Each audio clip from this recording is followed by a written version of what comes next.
हे सांधेवाताच आहे. चमक्यावात, गठियावात, गुडघे, मनगट, हात, पाय, बोट जे दुखते, चेहरा सुजतो, त्यावर हे रामबाण काम करतं. तर या 2 पुढे हे बारीक गुप्त आहे, थोडं जाड आहे.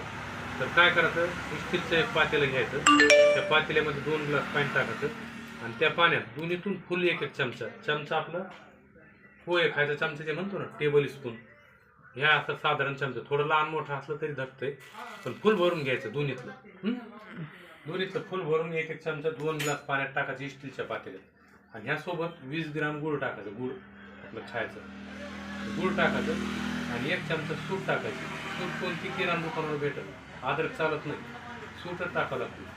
सूप टाकायची 1 चमचा आणि याला उकळायचं. इतकं उकळायचं का 2 ग्लास पाण्यामधून 1.5 ग्लास पाणी दमाने कमी झालं पाहिजे. जास्त टाइम लागला पाहिजे उलट काढा व्हायला. लवकर उकळून काढा जमत नाही.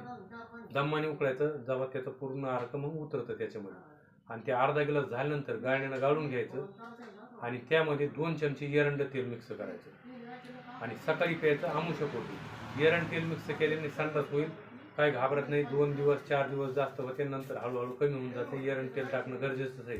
घ्यायची गरज नाही, संडास होत असते, पण संडास वाटे मेडिकलला भेटतंय. आणि आजार जे येतं संडास वाटे किंवा लघवी वाटे शरीराच्या बाहेर निघलं पाहिजे, तेव्हा आजाराचा समूळ नष्ट होत आहे, मुळापासून आजार जात आहे.